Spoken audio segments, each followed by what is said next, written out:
What's good? Happy Sunday. Welcome to the Mindset Stream, The Art of Becoming.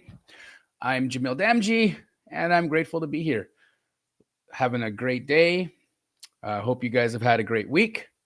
As you might be able to tell, am in Calgary, Alberta.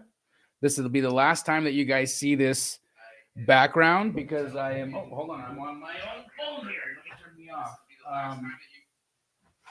This will be the last time you guys see me in this little setting here as I am moving out of this property. And I actually, my daughter and I are we just closed on a house that we will be sharing together. So I'll be spending a lot more time up in the Great White North, our friendly tariff partner in crime in Canada. And I'll be streaming to you from my new set here very soon. But I'm excited about today's conversation and today's topic, the art of becoming. And I think it's important for us to talk about what that means when we are thinking about being and becoming, right?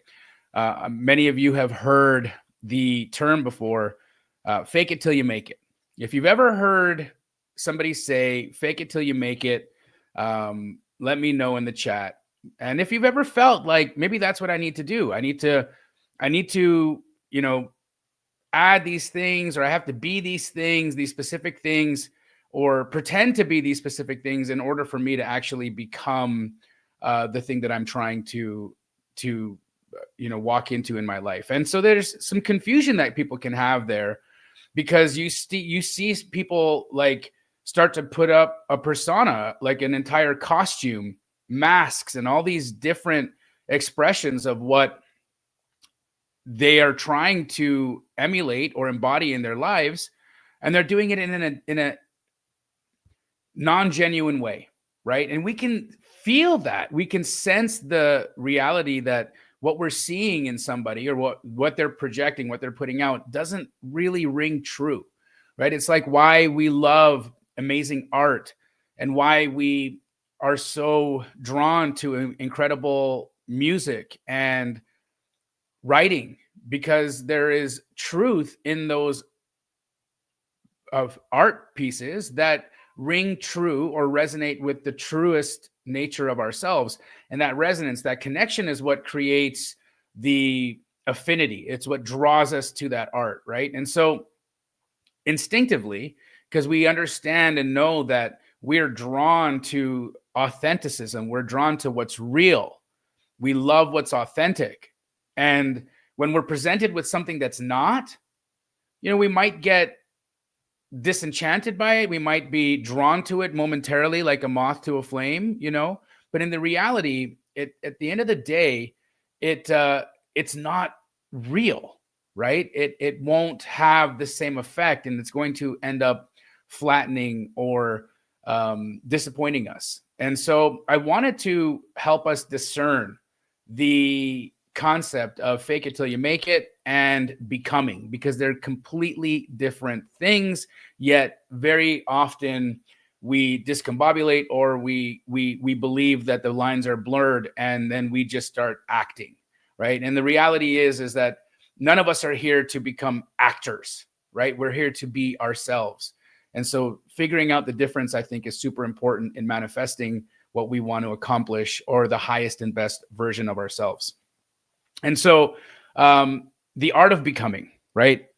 One thing that I have thought about deeply is that in becoming something, right, when we are trying to embody, or when we're embodying a higher potential, a higher version of ourselves, what we are trying to, or what we typically do is we add on to what we already are, right? So we think that becoming is adding to the projection of what we're putting out. But in reality, what becoming is removing the projection entirely, right? So becoming is not adding to the projection of what we are. Becoming is removing the projection entirely. And let me give you an example of what I mean by that, because I have a funny one from my childhood and from my life that I think will deliver this message. And so, I've been super vocal and honest about my upbringing. I have incredible parents, incredible mother, father, sister influences in my life that were very loving and nurturing, and I'm so grateful for all of them and helping me become the man that I am today. On the other side of that, I did grow up in socioeconomic situations that were less than ideal. And in order for me to survive in that life, in that world, I developed a persona. I developed aspects of myself that I used as protection mechanisms to help me navigate the life and the reality that I was living at the time. And I'm going to call that persona Tupac. Okay, the Tupac version of me. And I very much drew from Tupac in that time of my life because I was lonely, I was in fear, I was being threatened physically, emotionally, from with my life, all of the things. It was a very threatening, difficult time and period in my world to navigate. And so when I would drop in and listen to Tupac records, for me, it was a way to like pull out of myself or ignite within myself a version of me that would stand up for myself, a version of me that would fight back, a version of me that wasn't going to take all of the abuse, not only from the neighborhood and from the people, but from the authority figures that were trying to manage the neighborhood, right? So, it was like F the ops and F the cops. That's pretty much the way that I survived. And of course, in that period of time in my life, it helped at some level, right? I'm alive today, and I can definitely say that had I not adopted some of the aggression, had I not adopted the protective mechanisms that were a part of that life or a part of that idea of what that life was for me, if Tupac hadn't planted seeds in my mind, I don't necessarily think I would have survived that. I think that I very likely would have succumbed either to violence, addiction, or institutionalization, right? Like jail or whatnot. And that's unfortunate, but I'm really fortunate that I was able to adapt and bring in these protective mechanisms to help me navigate and survive. And so this piece of me, right, the Tupac person or the Tupac version of me, it still lives in there. It's still here. It's still a part of my overall identity at some level. But like, let's fast forward to my 30s now, right? I'm no longer living in these dangerous, violent scenarios. I don't have the same type of threats that are finding me. I don't have the same situations or conflicts that are arising in my life. And so the tools that I have to navigate conflict, to navigate challenge, to navigate my world and how I fit in it were not adequate for my new reality, right? I'm trying to become an entrepreneur in my 30s.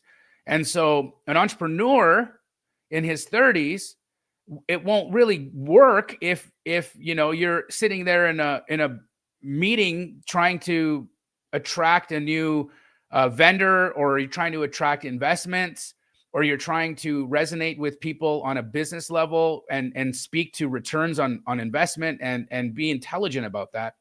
It's not going to resonate. It's not going to work if you're sitting at the table going, thug life, baby. Like, no, that version of you and that version of what you are right now, they don't mesh. They don't mix. And same with the way that I would resolve conflict. And so what I ended up finding was that I was sabotaging myself repeatedly, time and time again, with this version of me that was just not equipped to be an entrepreneur, but more of a street guy. Right. And so for me, the art of becoming the entrepreneur was removing those aspects of what I had in me and what I had developed in me to survive my younger years. And so the act of becoming was actually the act of removing, right? And so I need you, or I would like for you to start looking at the version of yourself that you are today. What pieces, what aspects of your previous life, what aspects of your previous self have you brought along with you in this version right now that no longer resonate with or will no longer serve the version of you that you are becoming? And understanding that there is a way for us to integrate and and make whole those aspects of ourselves, not in a way where we reject it, right? I don't want to look back at that version of myself as a youngster and be like, oh, that version of Jamil, that the thug life Tupac version of Jamil is cringe, it's lame, it's stupid. I don't want to do that, right? Because I'm grateful for that version of me having helped me survive so that I can even be here today. At the same time, that version of me doesn't get the mic, right? It doesn't get to take control of conflicts. It doesn't get to be in the driver's seat. And I have seen where I've messed that up, right? So again, the reality is that this isn't a perfect process. And in the art of becoming the entrepreneur that I am today, there were many moments, many instances where that little boy, that little Tupac version of me was sitting in a boardroom flipping the table because it's not going my way. And I just can't bring that energy to the life that I'm in now, or that I had been in a few years back, right? That person no longer can mesh in that way. And so for a while, what I would do is I would look back at that, and like I had mentioned earlier, I would cringe at it. I'd be like, oh my God, that's so cringy. It's so cringy that I would do that. It was so cringy that I would say things like that. It was so cringy that I thought myself to be a gangster rapper as an East Indian boy who grew up in Canada, right? Like none of that really like made sense in reality, right? When I would say it out loud, I'd be like, ew. But it wasn't ew. It was what I needed. And so I have to be able to look back at that, and instead of cringe at it, I've got to cringe at the version of me that cringes at that, because I needed that. I needed that boy. I needed that guy. I needed that man. I needed the 26-year-old Tupac that was fired up, that had planted those ideas in my head so that I could escape the situation that I had been in. But today I have to be able to integrate that version of myself and let it be there, and know that it's a piece of me, know that it's an aspect of my story and of my personality, but it doesn't need to be in control. And so realizing and looking at your own circumstances and your own situation, what version of you, what aspects of you that you had as protective mechanisms as a youngster have you brought into your adult life right now that are keeping you from becoming the version of yourself? I know that was a mouthful. I'll say it again. What aspects of you, what versions of you from your previous past self have you brought along with you in today that are no longer viable aspects of your future self, right? So really, really, really getting intentional and specific about those qualities, I believe will help you start to strip them away. All right. Number 2, the art of becoming is really understanding that in order for us to become something whole, there needs to be a resonance, a coherence between the brain waves and our heart waves, right? If you have studied anything about the Heart Math Institute or heart brain coherence, a lot of that work has been delivered to the public by Dr. Joe Dispenza. I highly recommend reading his book, Becoming Supernatural, and diving into his teachings more and more and more. You will find that there is so much wealth there, so many gold nuggets. But what I have learned from my diving into this is that when heart waves and brain waves become coherent with each other, reality bends. All right, I'll say it again. When heart waves and brain waves become coherent with each other, reality bends. And we have been proven that in the double slit experiment that showed us that our attention and our coherent attention can actually collapse the wave function of matter and turn it into a particle. And so scientifically and on a quantum level, we know this and understand it to be real, but how do we apply that into our everyday life? Well, we need to first then associate brain waves and heart waves with specific features of ourselves as human beings, right? So for me, my brain waves, what would that equate to in life? I want you guys to put what your ideas are or what your guesses are in the chat. My brain waves, the signal that my brain is emitting into the world. What would you say the corresponding part of myself is being created there, or is being out pictured there? Just put that in the chat. What creates my brain waves, and what creates my heart waves? I'd like to hear your guys' thoughts on that. Hello, Emily. Hello, Pansy. Hello, Tammy. What's up, Alexander? Hi, Robin. Hello, Michelle. Which, by the way, guys, Michelle Perez is in our chat today.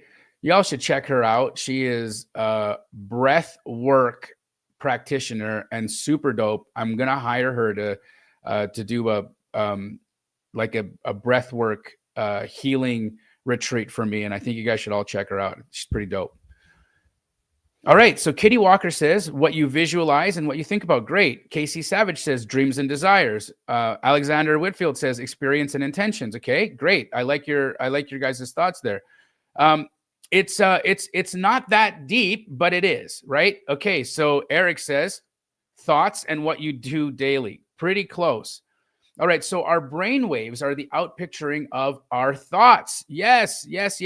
Our brain waves are the outpicturing, the physical manifestation of our thoughts. It's what we are putting into the universe as to what the contents of our thinking mind is. And then you would guess it that our heart waves are the outpicturing of our, put it in the chat. Come on, I want to make sure that you guys are awake with me here right now. Our heart waves are the outpicturing of our, you got this. You got this. Somebody's got this.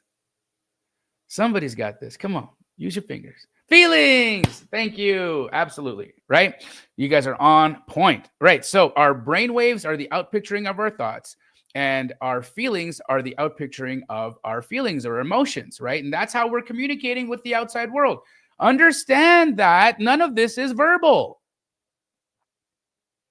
Talk is cheap. None of that is verbal. We are communicating with our universe. We are communicating with the environment, with the field of our environment, non-verbally. We do it with what we think, and we do it with what we feel. And that's why it's so hard for us sometimes to discern what's real in the world, because we know that people talk a lot of shiz, right? They do. The reality is that for the most part, we're all just yipping, talking. How many times have you sat with people and talked about all of the things that you want to do, or seen people sitting around talking about all of the things that they're going to do? And you see them a year later and they're still talking about all the things that they're going to do. Ain't a damn thing been done, right? So it's true that our emotions, our thoughts is communicating with our environment. Now, for there to be coherence between the thoughts and the emotions, one more thing has to exist, and that our actions are coherent with our thoughts and our emotions. And when we get that trinity, when we create that triangle, like all trinities, it's holy. So when we create that trinity of thought, emotion, and action, that holy trinity creates the coherence that will bend reality. And so you have within you, through monitoring of the thought, through monitoring of the emotion, and through disciplined action towards the goal of what you're wanting to accomplish, or the version that you are becoming, you now bend reality. So the art of becoming is not just the art of talking smack. That's where the difference between fake it till you make it and embodying and being resides. Because what we see when we watch somebody faking it, we know that they're just acting, they're just doing the things, but we sense inside of us that their thoughts and that their emotions are not in harmony. There's no harmony between their thoughts, their emotions, and their actions. And that's why it comes off so phony. It makes us feel uncomfortable to be around that because we can sense that. And we also sense it within ourselves. Just the same way as we are turned off or put off by somebody who is just reeking of that stench of inauthenticity. It is the same thing for us in how we are with ourselves. So when we are being inauthentic, when our thoughts, our emotions, and our actions are out of alignment, it reeks. It does. And that's when we start to see that disharmony, that incoherence. And like anything that's incoherent, if you ever listen to a song where all of the people playing instruments are in tune, are in resonance with one another, and there's one dipshit in there who's got the wrong note, right? He drank too much last night and he's just off key today or whatever it was. I don't know the reason why, but he's out of resonance. It ruins the whole thing. Why do you think that when you're watching a horror movie, right, the sound will be like eerie and kind of, you're like, oh, what's going on here? And then right during the jump scare, it's like all of the piano keys at one time. Who's ever heard that? Who's ever seen that, right? It's like it's like the eerie music, and then all the piano keys at the same time. Why? Because that creates within our emotional state auditorily the misfire of resonance. It becomes incoherent. It is the pattern interrupt that makes us feel like, ugh, that's not right. That doesn't fit. That is scary. That is jarring. That pushes us out of that state. And it creates anxiety. It creates fear. It can be fun in a horror movie, but it ain't fun in our lives. Right? It's fun when, Freddy Krueger or Jason pops out of a door and was like, what's up? I'm going to kill you. Right? That's fun. But it ain't fun when a Freddy Krueger or a Jason pops up in our lives because we're being incoherent, because we are out of resonance, because we are faking it. When the Freddy Krueger or the Jason pops up in our lives and takes us out of that coherence, that's not fun, because that's when we do the thing that sabotages our life and pulls us right back into the BS that we are trying to escape. Right? And so the two things have to be within harmony of each other, or the three things need to be in harmony with each other in order for them to make sense, in order for them to be coherent, and in order for them to create reality for you. So what you have to really identify are the thoughts that the greatest version of you would think, the feelings that the greatest version of you would feel, and the actions that the greatest version of you would take. I want for a moment for you to write those down. A couple of examples, right? What are some examples of the thoughts that the greatest version of you would think? What are some examples of what the greatest version of you would feel? And some examples of what the greatest version of you would do. Just take a moment and write those down.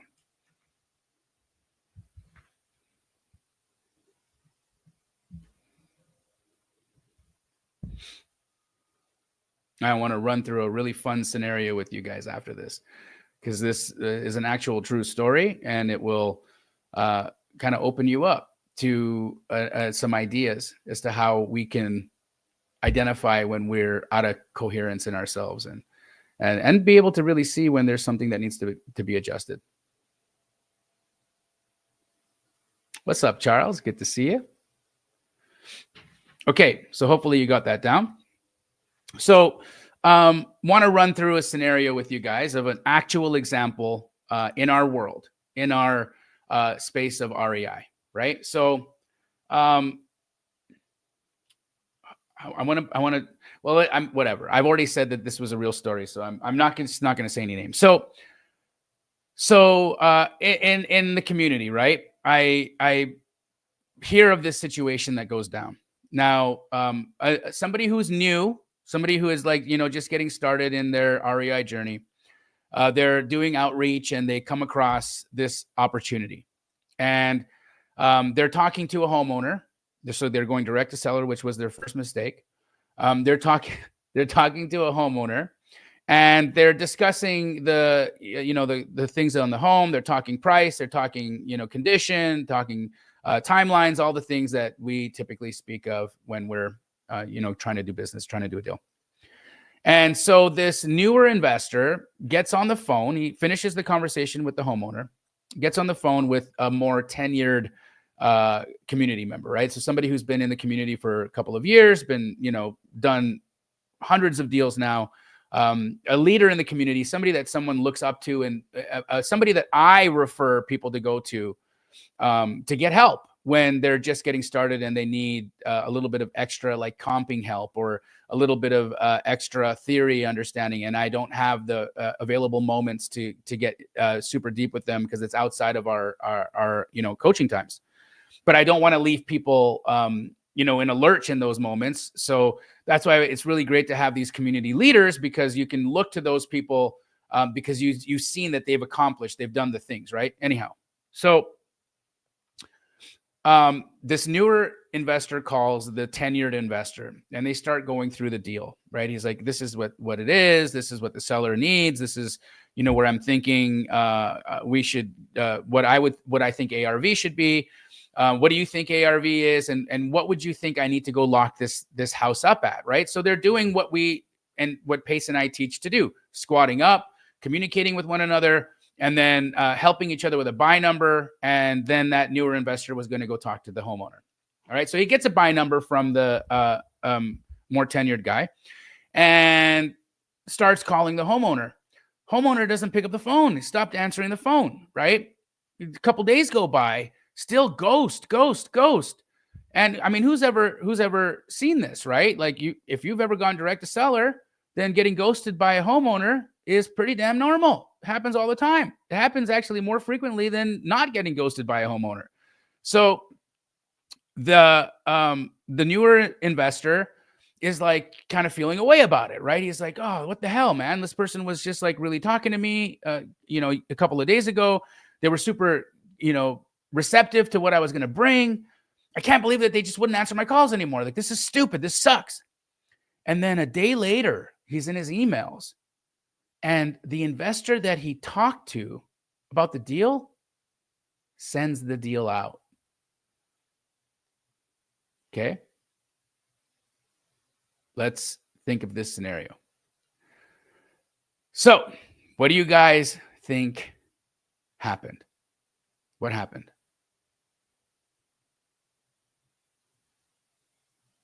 What happened there?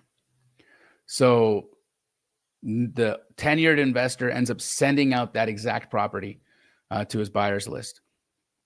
And, days before, this guy's been talking to this homeowner, and then the homeowner just ghosts them. What do you think took place? Okay, Sharon says unethical. Okay, what else? Not cool. Okay, let's keep going. I want to hear your guys's like your visceral responses. Alexander says that's the worst. You crushed the kid's dream. There's nothing cool about that. Okay, yep. Keep going. Keep them coming. I need to catch the vibe here. Let's ride the vibe. So give me your guys' guttural response. This is fun. Okay, Eric says, well, it appears he went around him, but maybe he was trying to sell it for him. Okay. Alexander says, maybe booted from the community. Okay. Tammy said, hopefully not that the older investor swiped the deal. Okay. They went around the newer investor. The tenured investor might have gone around and went directly to the homeowner. MT says, gets kicked out of the group. Tracy Coa said, unfortunately, I see it on a regular basis. And when I hear the story, I think, bummer, not again. Okay. Cool. A couple more examples, and then I'll button this up. Greed took over, Jesse says. And Azure Wealth says they tarnished our sacred morals of this community. Robin Hurt said, words, it's a sad reality, or maybe she meant it's the worst. It's a sad reality, but they need to chat before reacting. Okay. I like what Robin had to say there. Words, it's a sad reality, but they need to chat before reacting. Technical Trader said, real estate can be a nasty business. Welcome to the show. Charles says, most likely not a good situation, but worth trying to have a conversation to understand from the other perspective. Okay. Dennis said, been there, done that.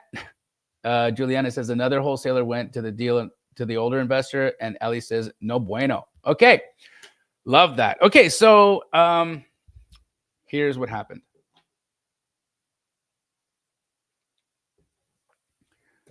So this is so good. So the homeowner that was talking to the newer investor had actually been talking to like 10 other investors and had in reality been shopping contracts amongst these other investors. And then finally had signed a contract days before the newer investor had even reached out to the homeowner. Okay. So this seller was already under contract at a completely different price with a completely different wholesaler.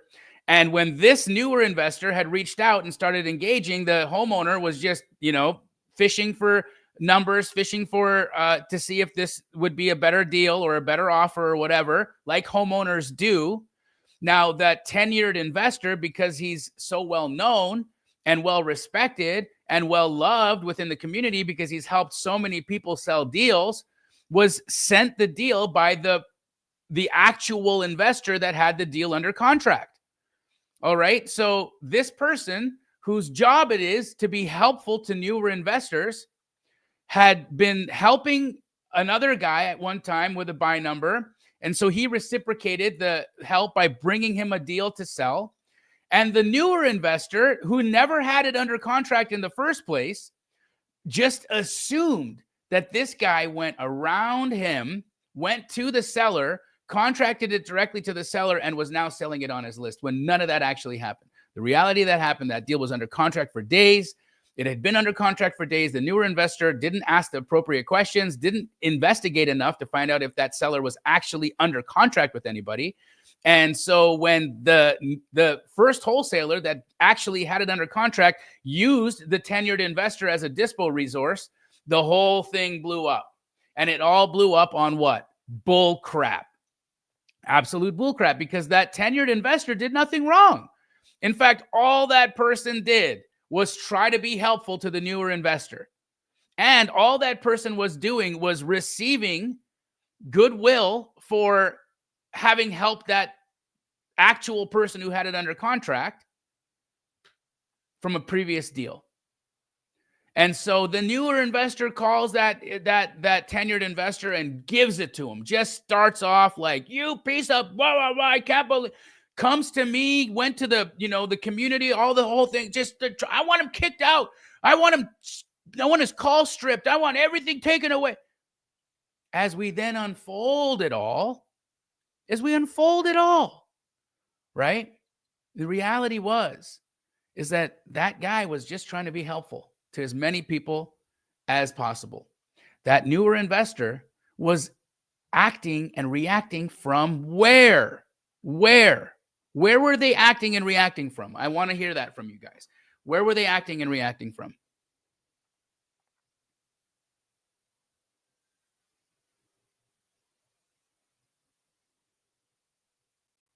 Where were they acting from? Scarcity. Yes. Fear, scarcity. Absolutely. Right? When they assumed, they automatically went to I got ripped off. I was stolen from. I was lied to. They went around. But I really want you guys to see is scroll up in the chat. Scroll up in the chat. And how many of us automatically assume the worst? There was like 2 people who said maybe they should have a conversation. 2 people said maybe they need to have a conversation. The majority of us went right to the negative. Right? Went right to the negative. and assumed the worst. Assumed uh, that the tenured investor had just stepped on this brand new person, just like, and instead of having the conversation and just approaching it like, hey man, I brought you this deal. I brought you this address the other day. And thank you so much for helping me out with the buy number. I started calling the seller right after we talked, and the seller just ghosted me. And then I just seen that you sent this deal out. Can you help me understand what's going on? That would have been the mature way to address the situation, right? Absolutely the mature way to address the situation. And instead, it turned into like massive attack, coming all the way to me, then asking me to go to the, owner of the publishing company that puts Astro out. Like, this guy went ham trying to get this dude tarred and feathered. And then we had to go back and they like, he showed, is like, look, this is the original wholesaler. This is the guy who has the deal under contract. Look at the date that this guy has it under contract. Okay. It wasn't sent to me then. It was sent to me days after the newer investor had asked me for a buy number. Like, I'm so busy. I'm not like tracking every buy number I give to everybody. I was like, that's not what I do. I just help. And then it comes back to me. And so we could totally understand why he didn't even realize that he had been sent a contract to sell that newer investor had asked him about. Then maybe he could have called him and said, hey, dude, I just got sent this deal. Are you under contract with the person or whatever? And then he could have at least understood. But the reality is that none of those conversations happened. All that took place was scarcity. All that took place was fear. And it caused nothing but grief. It caused nothing but drama. And it lowered the frequency of the entire situation, right? It completely lowered the frequency of the entire situation. And so we need to understand, we need to look at it within ourselves. Is what gets us to that place where we're so quick to assume the worst in everybody? Why are we so fast and so quick to assume the worst in everyone?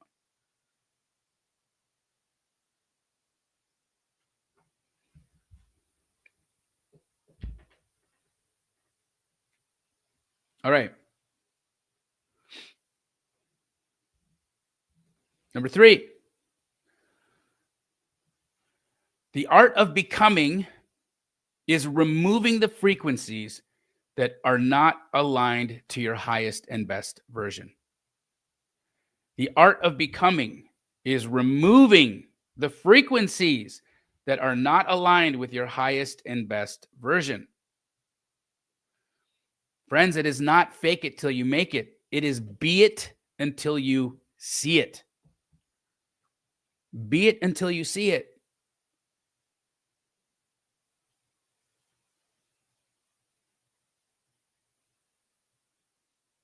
Right? So when we can start to really, really, really get to the place in ourselves where we can set aside those smaller limitations, those aspects of us that we don't necessarily think are the greatest, right? The parts of me that can be violent, the parts of me that are prone to addiction, the parts of me that are prone to embellishment, right? Like I have. Here's the funny thing about the way that I've approached this whole world of content creating, being an educator, doing real estate, being a leader in my company, having the opportunity to speak to you guys about the situations and the circumstances that we talked to. The thing that I made a conscious decision of was to lead with my warts. You guys saw it from my first ads. My first ads was, I knew that when I came onto the internet and I started to market myself, people were going to say, oh, he's fat, he's this, he's that. So what was the first thing I did? I took my shirt off, I painted myself blue, and I danced on my table as the wholesale genie. You can call me fat all you want. Here I am, right? Warts and all, flab and all. I had to integrate myself. I had to be the real me. I had to bring it all to the table. I brought to the table my struggles with addiction. I brought to the table my struggles with alcoholism, right? I brought to the table how I have in the past had business experiences that weren't good, that I failed, lost millions of dollars, bankrupted my parents, was a shame to my family for having had us lose everything. But the reality is that was necessary for me to be the version of me that I am now. And so instead of rejecting that, and instead of hiding that, and instead of pretending that it's not real, I put it to the forefront and I say, in spite of this, I can be this. So in spite of the low frequency of this, I can be this. So in spite of addiction, in spite of bad health, in spite of all of the things that I have as maladies in my life, I have within me the capacity to be this version that sits before you today. And this version that sits before you today is still of lower intensity and lower frequency of my future version that I will embody and become in the future. And so I ask, what are those aspects of you that you want to set aside? What are the frequencies that you need to remove in order to become the highest and best version of you? What are those pieces? And they're not about hating. They're not about looking at them and judging them. It's not about that. It's about integrating it and loving it and making it a part of your story. Making it a part of the reality that makes you, you.